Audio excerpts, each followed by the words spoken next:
Hello students, welcome to all about civil structural mechanics. हमने नई unit start की थी मोमेंट ऑफ इनर्शिया।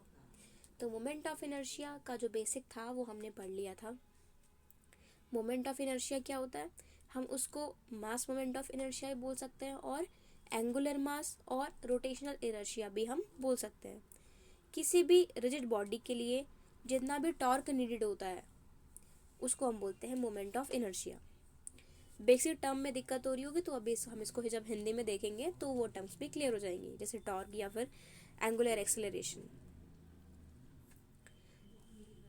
तो ये क्या क्वांटिटी है मोमेंट ऑफ इनर्शिया से हमें क्या पता चलता है कि कितना टॉर्क हमें ज़रूरी है, कितना टॉर्क हमें चाहिए एंगुलर एक्सेलरेशन के लिए। किसी भी एक्सिस के अबाउट, कोई भी एक धुरी है, कोई भी एक एक्सिस है, तो उसके अबाउट अगर हमें एंगुलर एक्सेलरेशन चाहिए तो उसके लिए हमें कितना टॉर्क की वैल्यू चाहिए, तो ये हम फाइंड करते हैं मोमेंट ऑफ इनर्शिया से।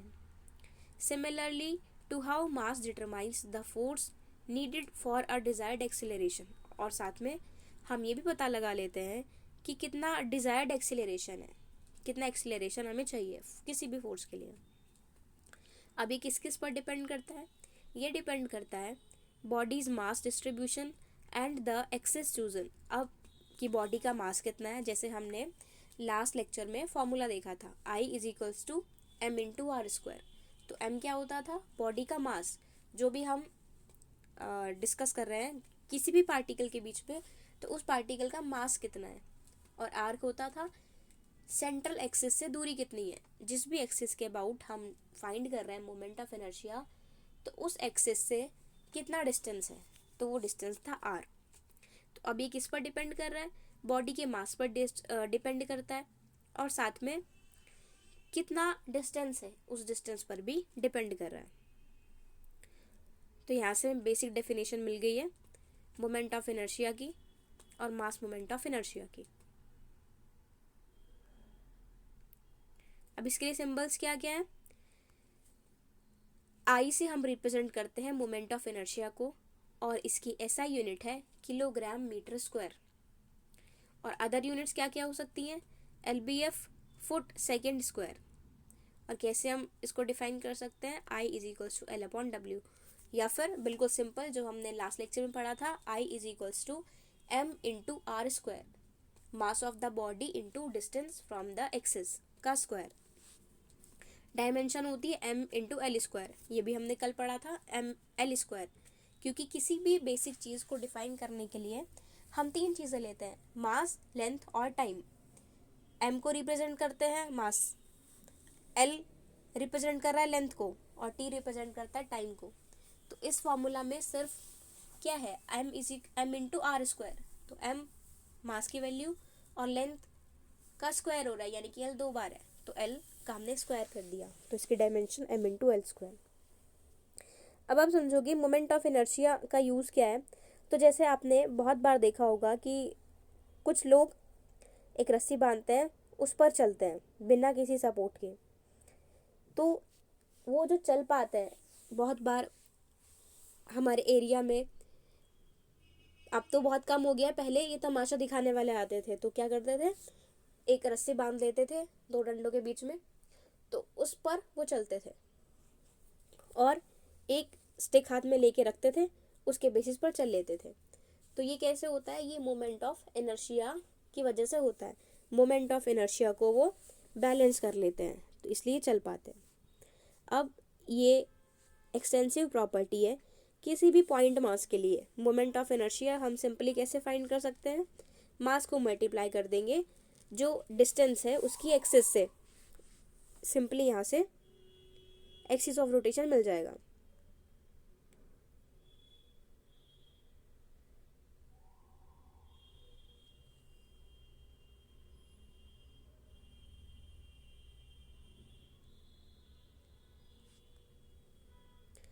अब बेसिक इंट्रोडक्शन देखते हैं कि मोमेंट ऑफ इनर्शिया से हम क्या समझ रहे हैं।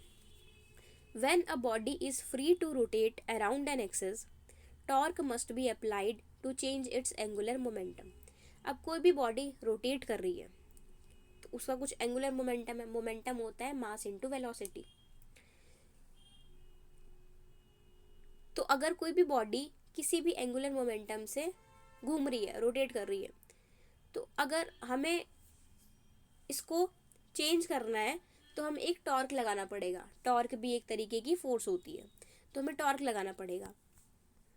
तो जितना भी टॉर्क की हमें ज़रूरत होगी एंगुलर एक्सेलरेशन को चेंज करने के लिए, एंगुलर वेलोसिटी को चेंज करने के लिए, उसको हम बोलते हैं मोमेंट ऑफ इनर्शिया।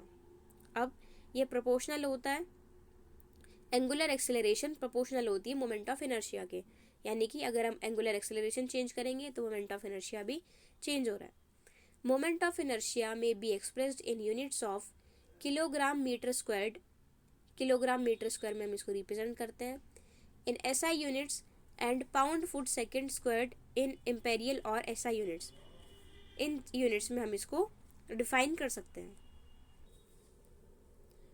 तो हमारे पास ये अलग अलग यूनिट्स हैं और बेसिकली जो एसआई यूनिट होती है वो होती है किलोग्राम मीटर स्क्वायर।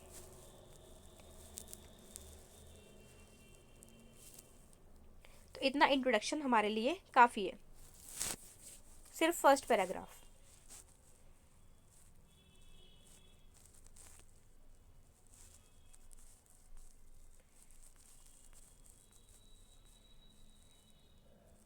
अब देखो मोमेंट ऑफ इनर्शिया को हम डिफाइन कैसे कर रहे हैं। तो moment of inertia is defined as the product of mass of section and the square of the distance between the reference axis and the centroid of the section. Figure बाद में देखना, पहले भी देखो यहाँ पर इसका मतलब क्या है। मोमेंट ऑफ इनर्शिया का मतलब है,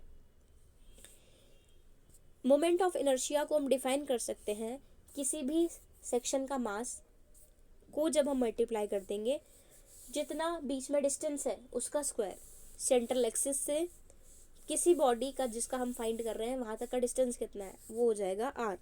तो आर के स्क्वायर को जब हम मास में मल्टीप्लाई कर रहे हैं तो उसको हम बोल रहे हैं मोमेंट ऑफ इनर्शिया। अब यहाँ पर आप देख रहे हो फिगर, पहली फिगर, ये लड़की रोटेट कर रही है और ये स्केटिंग कर रही है, स्केटर्स पहने हुए हैं। तो जब ये स्केटर्स में इनको टर्न करना होता है, घूमना होता है, तो ये इजीली घूम पाते हैं। अपने हाथ फैलाते हैं, फिर हाथ बंद कर लेते हैं, फिर हाथ फैलाते हैं, तो इससे इनका मोमेंट कंट्रोल होता है। मोमेंट ऑफ इनर्शिया बदलता रहता है। तो मोमेंट ऑफ इनर्शिया का हम यहाँ पर एग्जाम्पल देख सकते हैं। फिर साथ में जो रोटेटिंग चेयर होती है वहाँ से भी हम मोमेंट ऑफ इनर्शिया का एग्जाम्पल देख सकते हैं। Moment of inertia I is defined as the ratio of net angular momentum L to a system to its angular velocity omega। अब सिंपल एक ही फॉर्मूला याद रखो, I is equals to m into r square। ये वाला formula I is equals to m into r square। अब examples क्या हो सकते हैं। एग्जाम्पल इसका हो सकता है सिंपल पेंडुलम। सिंपल पेंडुलम कैसे। Moment of inertia can be measured using a simple pendulum. Simple pendulum, pendulum का मतलब है जो हम घड़ी में भी जब हर एक घंटा पूरा होता तो पेंडुलम रोटेट करता है, तो वो भी उसको हम बोलते हैं पेंडुलम, और टन टन की आवाज़ आती है। कुछ घड़ी इस टाइप की होती है, तो इसको हम बोलते हैं पेंडुलम। तो मोमेंट ऑफ इनर्शिया हम सिंपल पेंडुलम से मेज़र कर सकते हैं, because it is the resistance to the rotation caused by gravity. क्योंकि ये क्या बताता है, मैं ये बताते हैं कितना रेजिस्टेंस आ रहा है ग्रेविटी के, ग्रेविटी कितना रेजिस्ट कर रही है। Mathematically moment of inertia of the pendulum is the ratio of torque due to gravity about the pivot of a pendulum to its angular acceleration about the pivot point. तो mathematical ये हमें नहीं पढ़ना है, बस इतना पढ़ना है सिंपल पेंडुलम के लिए, जिसका मास पार्टिकल का m है और डिस्टेंस कितना है, डिस्टेंस है बीच का r। तो इसके लिए मोमेंट ऑफ इनर्शिया की वैल्यू होती है I is equals to m into r का स्क्वायर।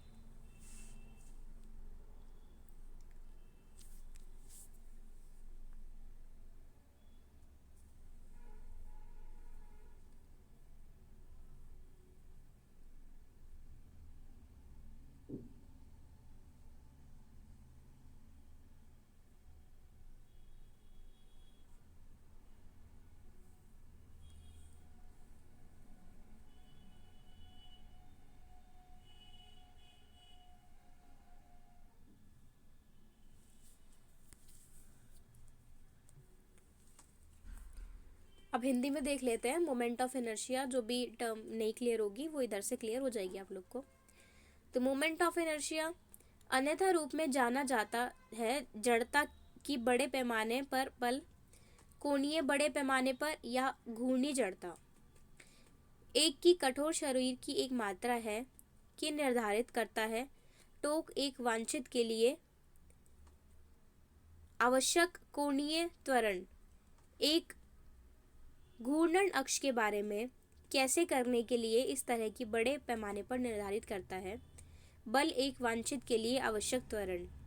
यह शरीर के द्रव्यमान वितरण और चुने हुए अक्ष पर निर्भर करता है। बड़े क्षणों के साथ शरीर के रोटेशन की दर को बदलने के लिए अधिक टॉर्क की आवश्यकता होती है। Basic definition. उसके बाद एसआई यूनिट किलोमीटर स्क्वायर।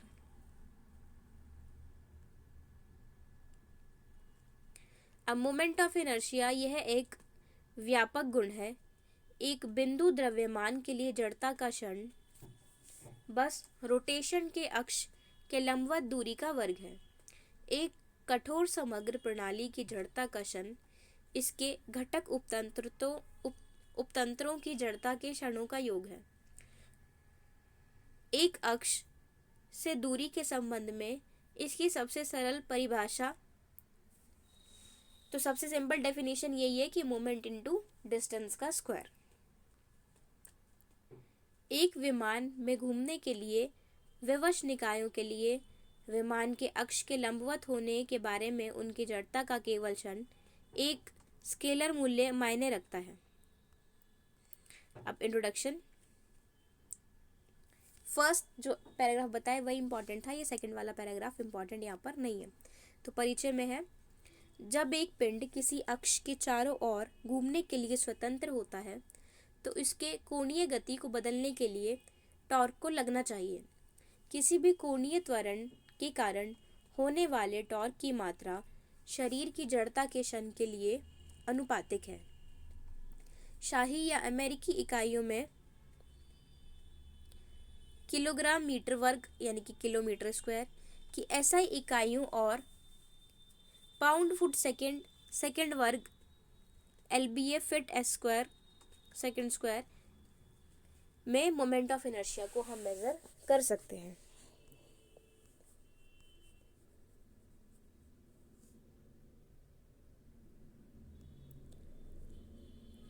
जड़ के क्षण घूर्णी कैनेटिक्स में भूमिका निभाते हैं कि द्रव्यमान रैखिक कैनेटिक्स में खेलता है।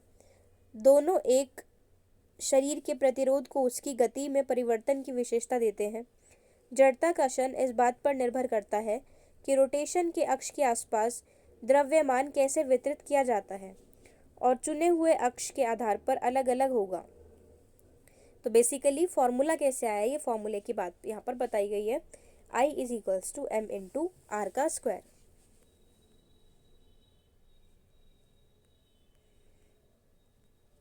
अब फिर हमने यहाँ पर एग्जाम्पल देखा था,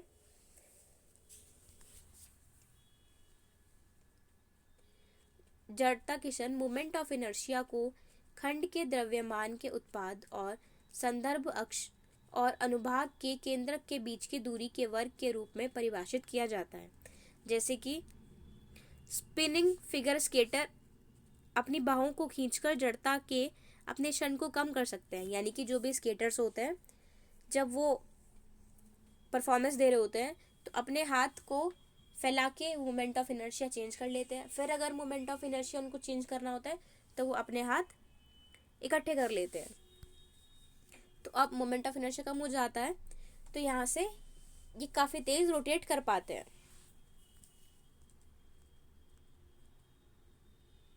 और ये भी इसका एग्जाम्पल है। सबसे सिंपल एग्जाम्पल अगर हम इसका देखें तो ये है सिंपल पेंडुलम। सिंपल पेंडुलम में क्या होता है, मोमेंट ऑफ इनर्शिया को एक साधारण पेंडुलम का उपयोग करके मापा जा सकता है क्योंकि यह गुरुत्वाकर्षण के कारण रोटेशन के प्रतिरोध है। गणितीय रूप से पेंडुलम की जड़ता का क्षण उस पिवट पॉइंट के बारे में, अपने कोणीय त्वरण के लिए एक पेंडुलम की धुरी के बारे में गुरुत्वाकर्षण के कारण टोक का अनुपात है। एक साधारण पेंडुलम के लिए यह कर्ण के द्रव्यमान का गुणनफल पाया जाता है। m अपने दूरी वर्ग के साथ r दूरी के लिए, तो ये क्या है, I is equals to m into are का square, simple moment of inertia. Moment of inertia में हमें सिर्फ मोमेंट ऑफ इनर्शिया का बेसिक और फॉर्मूला देखना था। अब हम नेक्स्ट पढ़ते हैं सेकेंड मोमेंट ऑफ इनर्शिया। तो पढ़ते हैं सेकेंड मोमेंट ऑफ इनर्शिया क्या होता है। The second moment of area और second area moment and also known as the area moment of inertia. तो हम सेकेंड मोमेंट ऑफ एरिया भी बोल सकते हैं, या फिर एरिया मोमेंट ऑफ इनर्शिया, या फिर सेकेंड एरिया मोमेंट भी इसको बोल सकते हैं। अब ये क्या होता है, इज अ ज्योमेट्रिकल प्रॉपर्टी। अब ये ज्योमेट्रिकल प्रॉपर्टी है, यानी कि डिपेंड करता है कि जो भी बॉडी है जिसका हमें second moment of area find करना है, उसकी शेप कैसी है, उसका साइज कैसा है, उसका डिस्टेंस सेंटर से कितना दूर है। तो ये सब डिपेंड कर रहा है, क्योंकि ये ज्योमेट्रिकल प्रॉपर्टी है, ज्योमेट्री पर डिपेंड कर रहा है। जैसे मैथ्स में आपने यूनिट पढ़ी होगी ज्योमेट्री, अलग अलग फिगर्स, तो सेम चीज़ यहाँ पर है, ज्योमेट्री है, अलग अलग ज्योमेट्री पर डिपेंड कर रहा है, geometrical property. It is a geometrical property of an area which reflects how its point are distributed with regard to an arbitrary axis. अब कोई भी एक्सिस है जिसके अबाउट हमें मोमेंट ऑफ इनर्शिया को फाइंड करना होता है, तो इसमें हम देखते हैं कि जो अलग अलग पॉइंट्स हैं उनको कैसे हमने डिस्ट्रीब्यूट किया हुआ है। The second moment of inertia is typically denoted with either an I. अब इसको रिप्रेजेंट कैसे करते हैं, या तो हम इसको आई से ही रिप्रेजेंट कर देते हैं, या फिर कैपिटल जे से हम इसको रिप्रेजेंट करते हैं। In both cases it is calculated with a multiple integral over the object in question.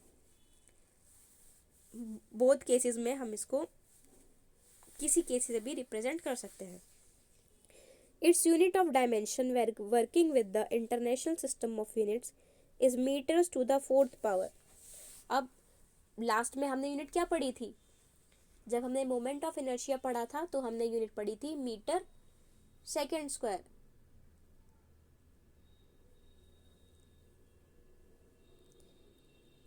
ml square, लेकिन यहाँ पर यूनिट क्या होगी, सेकेंड मोमेंट ऑफ एरिया, या फिर सेकेंड एरिया मोमेंट, या फिर एरिया मोमेंट ऑफ इनर्शिया, कुछ भी बोल सकते हैं। तो इसकी यूनिट होती है m raise to the power 4, यानी कि m की पावर 4। तो ये क्वेश्चन बन सकता है कि एरिया मोमेंट ऑफ इनर्शिया की पावर क्या होती है। आंसर इज m की पावर 4, और inches to the fourth power, inch की power 4 when working in the imperial system of units.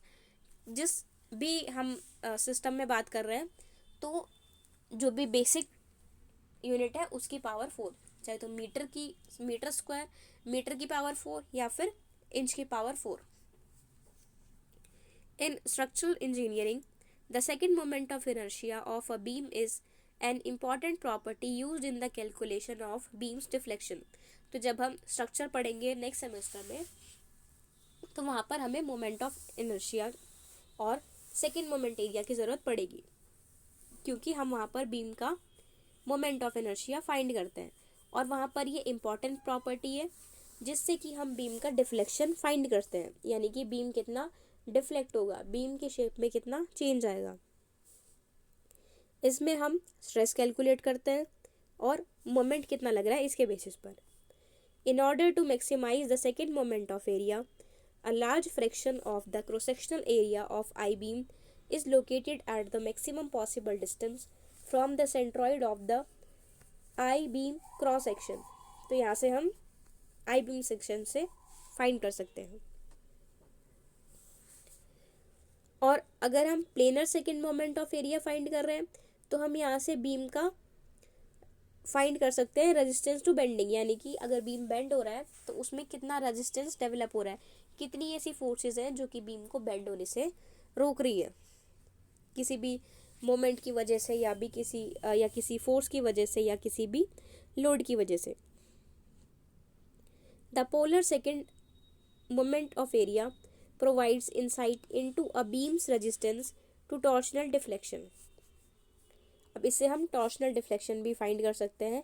किसी भी बीम पर अगर लग रहा है किसी लोड की वजह से या फिर किसी मोमेंट की वजह से, तो हम यहाँ पर टॉर्शनल डिफ्लेक्शन भी फाइंड कर सकते हैं।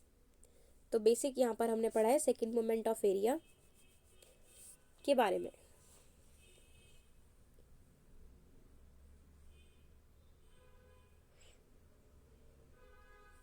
नेक्स्ट हम इसको डिटेल में डिस्कस करेंगे और एग्जांपल्स के साथ नेक्स्ट लेक्चर में। Okay, thank you.